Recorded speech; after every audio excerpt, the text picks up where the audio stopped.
One night, Zhuangzi, the ancient Chinese philosopher, dreamed he was a carefree butterfly, happily flying around the glittering streets and buoyant fields. After he woke up, he wondered how he could determine whether he was Zhuang who had just started dreaming he was a butterfly or a butterfly who had just started dreaming he was Zhuang. If asking yourself, am I dreaming in a dream, proves that you are, then what does it prove in waking life? Philosophers and psychoanalysts have wondered since the epoch of time around the line between dreaming and being awake.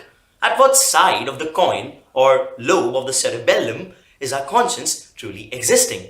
This phantasmic concoction that is existence is a swirling river in the rudiments of time.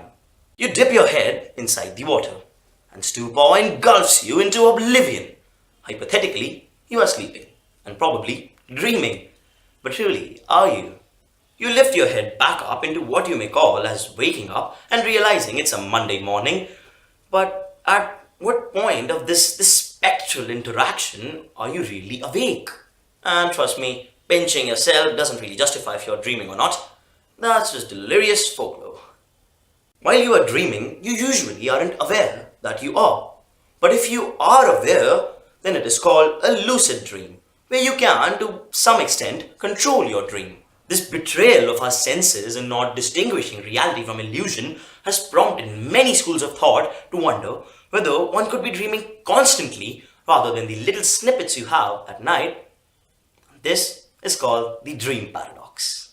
The first great minds to have contemplated the existence of such an alluring dilemma include Aristotle, Plato, and the philosophical mastermind René Descartes.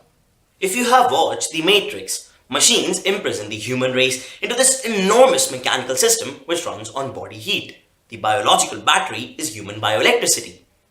The humans are kept imprisoned in a dream world where everything is as their normal lives. And even if someone realizes that something is wrong and wakes up, then he is able to utilize some of the powers he enjoyed in the dream. This evokes the question whether he is in fact in reality or still dreaming.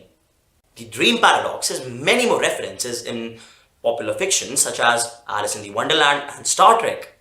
It also occurs many times in Doctor Who, which is an inordinate plethora of space-time. But the greatest example, I feel, is in the Christopher Nolan classic. You already know what I'm talking about, Inception. I don't really need to explain this one, but for the very august and the backbenchers, it is a sumptuous onion with layers and layers and layers until the layer in which Leo gets an Oscar. So I guess we can't really trust our senses and the vestiges that make up our lives, and if the little dream you had last night was real, or the great dream which is life is real, or your conscience which is in some strange realm battling Dormammu. And as for the paragonal question of existence, some people may choose to live with their heads and senses dipped deep inside the water, and some completely in waking reality outside of it. But for me, I feel the best place is the interactive zone between the two, where reality and illusion dance to the dreamy symphonies of existence.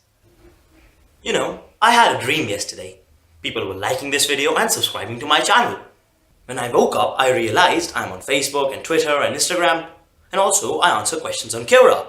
So I put the links in the description. Oh, and don't forget to press the bell icon next to the subscribe button, or due to YouTube's wacky algorithm, you won't get notified about my new videos.